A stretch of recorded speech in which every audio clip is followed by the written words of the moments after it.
Sun travels வடமாகாணத்தில் சட்டபூர்வமான அனுமதியுடன் இயங்குகின்ற visa consultants and ticket agent. உங்கள் பெறுமதியான கடவுச்சீட்டுகள், ஆவணங்கள் போன்றவற்றுக்கு பாதுகாப்பான அனுமதி பெற்ற நிறுவனம் சன் டிராவல்ஸ்.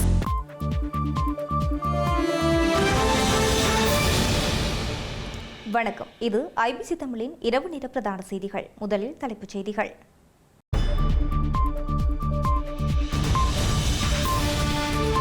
தோல்விகளை மறைக்க அரசாங்கம் சர்வாதிகார பாதையில் பயணிக்கிறது. நாமல் ராஜபக்ஷ குற்றச்சாட்டு.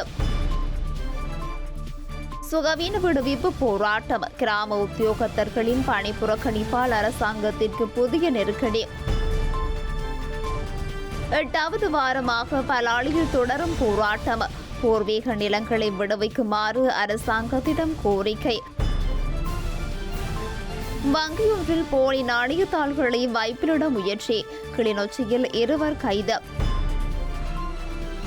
சென்னை உயர்நீதிமன்ற புதிய நீதிபதிகளாக 15 பேர் பதவியேற்பு. நீதிபதிகளின் எண்ணிக்கை 66ஆக உயர்வு. பொதுவெளியில் தோன்றாத ஈரானிய அதிஉயர் தலைவர் மொஜ்தபா கமேனி காணொளியை வெளியிட்டு ஈரான் ஊடகம்.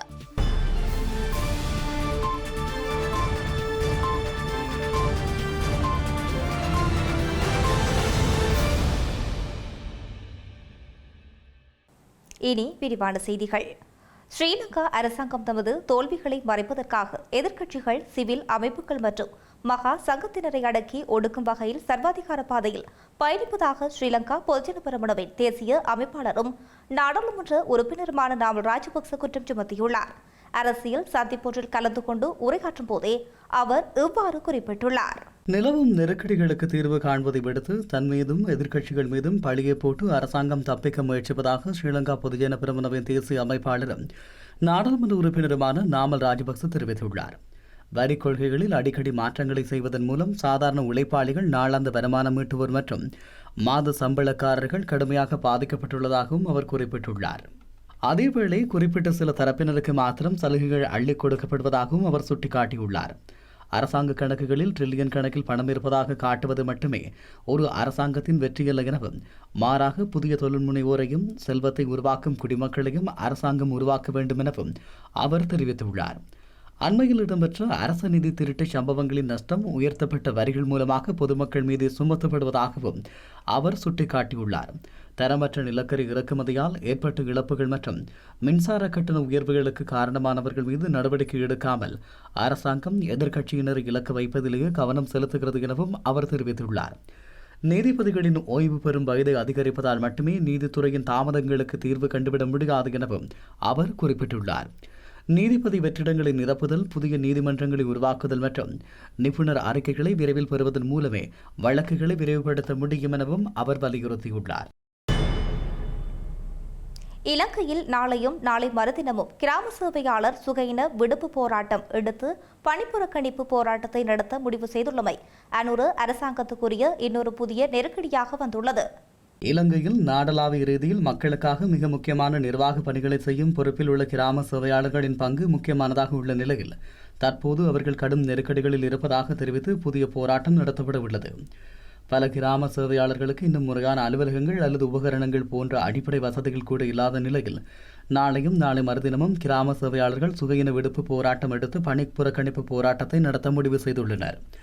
தங்களின் பயண செலவினம் உயர்த்தப்படாதமை உட்பட பல கோரிக்கைகளை சுட்டிக்காட்டி இந்த போராட்டம் நடத்தப்படும் என கிராம அலுவலர் தொழிற்சங்க கூட்டமைப்பின் தலைவர் நந்தன ரணசிங்கு இன்று அறிவித்துள்ளார். கிராம அலுவலர்களுக்கு வழங்கப்படும் 600 ரூபாய் என்ற பயணப்படி தொகை கடந்த சில காலங்களாக உயர்த்தப்படவில்லை எனவும் அவர்கள் குற்றம் சாட்டியுள்ளார். வலிகாமம் வடக்கு பலாலி பகுதியில் தமது பூர்வீக காணிகளில் மீள்குடியேற அனுமதிக்கு கோரி காணி உரிமையாளர்கள் இன்று 8வது வாரமாகவும் தொடர் அமைதி வழி போராட்டத்தை முன்னெடுத்துள்ளனர். குறித்த போராட்டம் பலாலி சந்தையில் இன்று இடம்பெற்றுள்ளது. நீண்டகாலமாக தமது காணிகளில் அரச படையினர்களின் கட்டுப்பாட்டில் இருப்பதாக, தங்களால் சொந்த நிலங்களுக்கு திரும்ப முடியாத நிலை தொடர்வதாக மக்கள் கவலை வெளியிட்டுள்ளனர். பலாலியிலிருந்து 90ஆம் ஆண்டு ஆனி மாதம் 15ஆம் தேதி வெளிக்கிட்ட நாங்கள் பிள்ளைகள் எல்லாம் சின்ன பிள்ளைகள் எல்லாம். அப்போ இன்னும் எங்களை விடையில நாங்கள் வீடு வாடகைக்கு முகாம்களில் அப்படி எல்லாம் இருந்து தான் வந்து இருக்கிறோம். அப்போ நடுக விடுவினம் வந்த எம்பிமார் ஒரு தரம் எங்களுக்கு உதவி செய்யலை. விராலியை விடுங்கொண்டு விட்டு தந்திருக்கலாம் அவைகள். ஆனால் அவங்க செய்யலை எங்களுக்கு. நாங்கள் இப்படியே போராடி ஏரா கடைசியில் தான் இப்போ 90ஆம் ஆண்டு எத்தனை வருஷமாச்சு, 36 வருஷமாச்சு. 36 வருஷத்துலேயும் நாங்கள் இந்த ரோடு திறந்த உடனே நடந்து வந்து நான் பார்த்துட்டு போனேன் எங்களோட காணிகள் என்ன மாதிரின்னு சொல்லி. அப்போ இவையெல்லாம் பார்த்து கொண்டு நிற்பாங்க எல்லாரும். அப்படியெல்லாம் பார்த்து இப்போ ஏரா கடைசியில் இப்போ நானும் வந்திருக்கிறேன்ட்டு. இப்போ இப்படி இப்போ எங்களோட பிள்ளைகளை கொண்டே காட்ட வெளில போகணும் காணிங்க. அதே நாங்கள் இருக்கைக்கான பிள்ளைகளுக்கு காட்டுறேன். சின்ன பிள்ளைகளாக படிக்கிட்டது என்ற பிள்ளைகள் அவைகளுக்கும் பார்த்து இப்படி எங்களோட அம்மா அப்பா அந்த காணியண்டு சொல்லித்தான் நாங்கள் இருக்க வேணும். இந்தியா வழங்கிய புதிய பெய்லி பாலங்கள் இலங்கைக்கு அனுப்பப்பட்டுள்ள நிலையில் இந்த பாலங்களை அவற்றை பொறுத்தவென இந்திய ராணுவத்தின் பொறியியல் பிரிவு இலங்கைக்கு செல்ல தயாராகியுள்ளது. இந்தியா இலங்கைக்கு வழங்கிய 8 பெய்லி பாலங்கள் கிளிநொச்சி உட்பட நாட்டின் 7 முக்கிய இடங்களில் பொருத்தப்பட்டு மக்கள் பயன்பாட்டிற்கு விடப்பட்டுள்ள நிலையில் தற்போது வந்துள்ள இந்திய புதிய தொகுதி பாலங்களும் விரைவில் பொருத்தப்பட உள்ளன. இதற்காக இராணுவத்தின் பொறியியல் பிரிவும் இலங்கைக்கு செல்லவுள்ளது. இந்த நிலையில் இந்த தற்காலிக பாலங்கள் நிறுவப்பட்ட பின்னர் அடுத்த கட்டமாக இலங்கையின் பல்வேறு பகுதிகளில் நிரந்தர பாலங்களை நிர்மாணிக்கும் பணிகளையும் இந்தியா விரைவில் ஆரம்பிக்க உள்ளதாக அறிவிக்கப்பட்டுள்ளது. இதனால் இந்திய இராணுவத்தின் பொறியியல் பிரிவும் நீண்ட நாட்களுக்கு இலங்கையில் தங்கலாம் என எதிர்பார்க்கப்படுகிறது. வடக்கு தெங்கு முக்கோண திட்டத்தின் மற்றொரு கட்டமாக முல்லைத்தீவு முள்ளியவளை பகுதியில் தெங்கு பயிற்சியாளர்களுக்கு மானிய காசோலைகளும் தென்னம்பிள்ளைகளும் வழங்கி வைக்கப்பட்டுள்ளன. தெங்கு பயிற்சிகை சபையினால் நடைமுறைப்படுத்தப்படும் கற்பகத்தரு வள்ளத்தின் கீழ் வடக்கு தெங்கு முக்கோணம் திட்டத்தின் மற்றொரு கட்டம் முல்லைத்தீவு முள்ளியவளை பகுதியில் நடைபெற்றது. 2030ஆம் ஆண்டளவில் இலங்கையின் தெங்கு ஏற்றுமதி வருமானத்தை 1.5 பில்லியன் அமெரிக்க டாலர்களாகவும் வருடாந்த தெங்கு உற்பத்தியை 4200 மில்லியன் காய்களாகவும் உயர்த்தும் தேசிய இலக்கை அடையும் நோக்கில் இது நடத்தப்படுகிறது. இதன்போது தெங்கு காணிகளுக்கான நீர் விநியோக அமைப்புகளை அமைப்பதற்காக 443 தெங்கு பயிற்சிகையாளர்களுக்கு மானிய காசோலைகள் வழங்கப்பட்டன. மேலும் விசேட தெங்கு காணி மறுசீரமைப்பு மானிய திட்டத்தின் கீழ் மேலும் 72 பயிற்சிகையாளர்களுக்கு மானிய காசோலைகள் வழங்கப்பட்டன. இதற்கு மேலதிகமாக வடமாகாணத்தில் தெங்கு பயிற்சிகையை மேலும் விரிவுபடுத்தும் நோக்கில் சுமார் 3000 தென்னம்பிள்ளைகள் பயிற்சியாளர்களுக்கு வழங்கப்பட்டுள்ளன. வடக்கு தெங்கு முக்கோணம் தேசிய திட்டம் பருத்தித்துறை, சிலாபத்துறை மற்றும் கொக்குழாய் பகுதிகளை இணைத்து யாழ்ப்பாணம், கிளிநொச்சி, முல்லைத்தீவு, மன்னார் மற்றும் வவுனியா ஆகிய 5 மாவட்டங்களையும் உள்ளடக்கிய வகையில் நடைமுறைப்படுத்தப்படுகின்றது. கிளிநொச்சி முழங்காவில் பகுதியில் அமைந்துள்ள வங்கியொன்றில் போலி நாணயத்தாட்களை வைப்பிலிடுவதற்கு முயன்ற 2 சந்தேக நபர்கள் காவல்துறையினரால் கைது செய்யப்பட்டுள்ளனர். கிளிநொச்சி முழங்காவில் பகுதியில் போலி நாணயத்தாள்களுடன் 2 சந்தேக நபர்கள் கைது செய்யப்பட்டுள்ளனர். முழங்காவில் பகுதியில் அமைந்துள்ள வங்கியொன்றில் வைப்பிலிடுவதற்காக குறித்த சந்தேக நபர்கள் இந்த போலி நாணயத்தாள்களை கொண்டு வந்துள்ளனர். இந்த நிலையில் காவல்துறையினருக்கு வழங்கப்பட்ட தகவலுக்கு அமையவே அவர்கள் கைது செய்யப்பட்டுள்ளனர். கைது செய்யப்பட்டவர்கள் பூநகரி மற்றும் நாச்சிக்குடா பகுதியைச் சேர்ந்த 26 மற்றும் 61 வயதுடையவர்கள் என தெரியவந்துள்ளது. கைது செய்யப்பட்ட சந்தேக நபர்கள் கிளிநொச்சி நீதவான் நீதிமன்றத்தில் முன்னிலைப்படுத்தப்பட உள்ளதுடன் குறித்த சம்பவம் தொடர்பில் முழங்காவில் காவல்துறையினர் மேலதிக விசாரணைகளை மேற்கொண்டு வருகின்றனர்.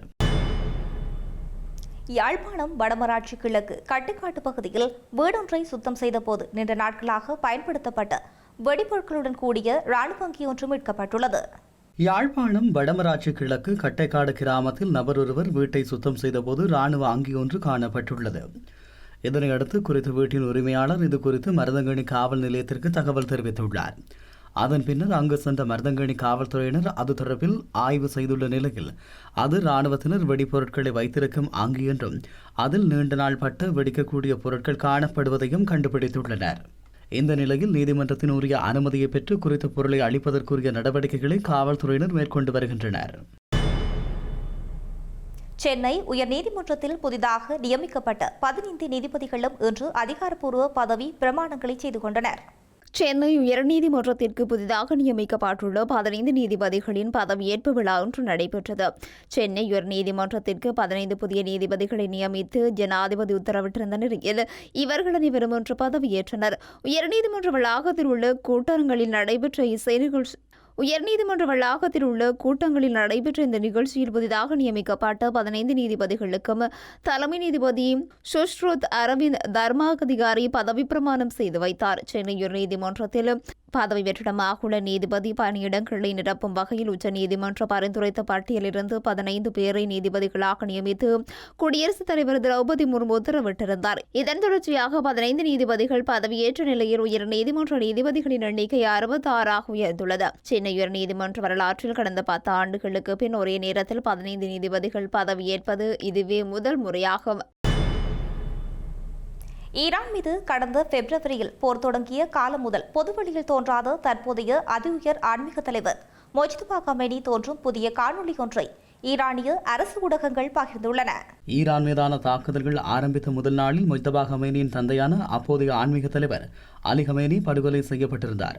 அதன் பின்னர் கடந்த மார்ச் மாதம் மொஜ்தபா கமேனி அதி உயர் ஆன்மீக தலைவராக நியமிக்கப்பட்டாலும் அதன் பின்னர் அவர் பொதுவெளியில் தோன்றாத நிலையில் புதிய காணொலி வெளிவந்துள்ளது.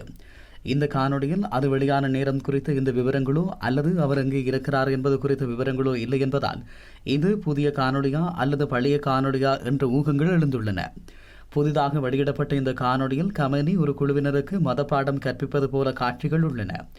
அமெரிக்கா மற்றும் இஸ்ரேலின் குண்டுவீச்சு தாக்குதலில் மொஜ்தபா கமேனியின் காலில் எலும்பு முறிவும் முகத்தில் காயங்களும் ஏற்பட்டிருப்பதாக கூறப்பட்ட போதிலும் புதிய காணொலி காட்சிகளில் அவ்வாறான காயங்களுக்கான எந்த அறிகுறிகளும் இல்லை.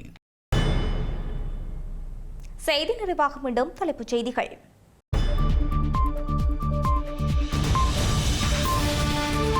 தோல்விகளை மறைக்க அரசாங்கம் சர்வாதிகார பாதையில் பயணிக்கிறது. நாமல் ராஜபக்ஷ குற்றச்சாட்டு. சுகவீன விடுவிப்பு போராட்டம். கிராம உத்தியோகத்தர்களின் பணி புறக்கணிப்பால் அரசாங்கத்திற்கு புதிய நெருக்கடி. 8வது வாரமாக பலாலியில் தொடரும் போராட்டம். பூர்வீக நிலங்களை விடுவிக்குமாறு அரசாங்கத்திடம் கோரிக்கை. வங்கியொன்றில் போலி நாணயத்தாள்களை வைப்பிலிட முயற்சி. கிளிநொச்சியில் 2 கைது. சென்னை உயர்நீதிமன்ற புதிய நீதிபதிகளாக 15 பேர் பதவியேற்பு. நீதிபதிகளின் எண்ணிக்கை 66 உயர்வு. பொதுவெளியில் தோன்றாத ஈரானிய அதி உயர் தலைவர் மொஜ்தபா கமேனி காணொலியை வெளியிட்டு ஈரான் ஊடகம்.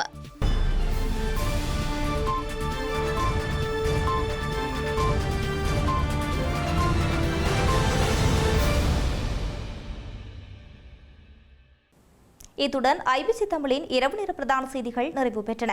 உடனுக்குடன் செய்திகளை அறிந்து கொள்ள ibctamil.com என்ற எமது இணையதளத்தை பார்வையிடுங்கள். வணக்கம்.